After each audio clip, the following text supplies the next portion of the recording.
All right, so last we're going to talk about inventory management and how to figure out what you need to send out with repairs. So inventory systems are a pain, but it's so necessary to keep up. We have a lot of instruments in our programs that we're responsible for, and so it's important that we track our inventory because it is necessary to keep an eye on all of our equipment. It's really a good idea to check your inventory throughout the year. So I usually do a check in the fall, one at the semester break, one post LGPE, and then one at the end of the year. So about 4 times a year, I'll just run an inventory report, go through the room, and make sure I can locate anything. The reason is because we have a lot of equipment and things get moved around all the time. Kids leave things in the theater. This gets left at the parade. So there's all kinds of things that get moved around and leave our room and come in and out. So this is just a point of checking to make sure that you keep an eye on what's going on. Because if I wait to the end of the year to check inventory, I don't know when cello number 2 may have disappeared.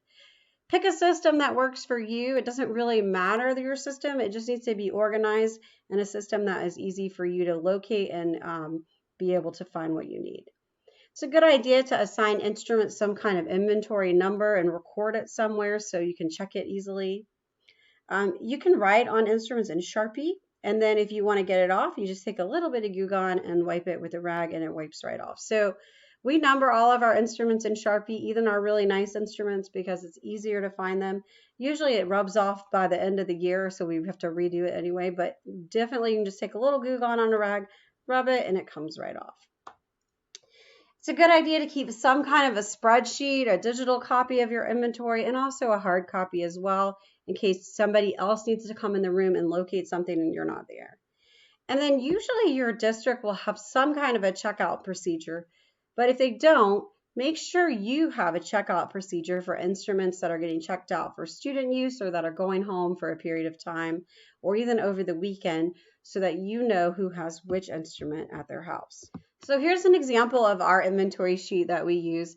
So we assign it its own ID number. You can see we have 40 cellos listed on here. And then you can see the brand is listed, our asset tag number that the county assigned. Some of them don't have one because they are too old or they were donated, etc. Any other identifiable numbers, and then any comments. Like you can see I have some missing instruments that have been missing a while. I have some that are checked out to students, some that are broken. Then you can see the date that I last accounted for that instrument and then where it's located, which room, because also we have a lot of side rooms like most of you probably do where things can get kind of tucked in and hidden.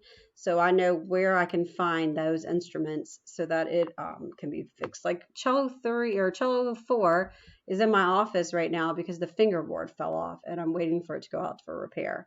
Or like when something goes out for repair, I list it in our inventory so that I know, hey, cello 10 is out for repair right now. So that way, if somebody from inventory comes in and wants to see cello 10, I can say, sorry, it's in the repair shop. So it's just, it doesn't really matter the system you use, but you just need to have some kind of system in place. So for repairs, obviously during the year, you're going to have things that need fixing, but after the last concert, when you're really kind of done using the majority of your instruments, then you want to check all your school instruments. You want to look for things that you may not notice on a first glance, things like warped bridges. Often those cello bridges particularly will start to really lean forward. Any kind of open seams, our basses seem to open up a lot this time of year. False strings, especially on the C string, on cellos and violas, and G strings on the violins can get pretty false and yucky. Any cracks that have opened up into the instrument or that you haven't seen before. Look for necks that may be pulling away from the instrument. End pins that are not opening or letting in and out smoothly, or that the end pin screw is not staying. So these are just some of those little things that sometimes we don't see from across the room, but on closer inspection we'll notice. A really great idea that I stole from one of our local middle school teachers is she actually keeps an Excel sheet of what year the strings were last changed, and she rotates through when each cello and bass gets a brand new set of strings. So we have 40 cellos on our inventory and some other large number of basses. We cannot replace all the strings every year, and they usually don't all need replacing every year. So she said that she showed me her spreadsheet and she keeps this list, and it's like, okay, year 1, these cellos get new strings. Year 2, these cellos. And so coming up with a rotation to get your school instruments new strings is really helpful. And that way you kind of know what needs strings when versus what doesn't maybe. Some of the repair shops will take the glazer bows and they'll recycle them, and you get the newer bows at a discount, or they'll just swap them out for you. If you have some of the better bows that you want to rehair, look and see what's rehairable. See what can last a little longer. Sometimes we'll put out a bow mid-year, and so it still looks pretty good. And when we get to May, so kind of look around, see what you have that you may be able to salvage, and what is definitely not salvageable. So those are just my ideas for kind of how to finish out the year. Start planning ahead for your budget for next year.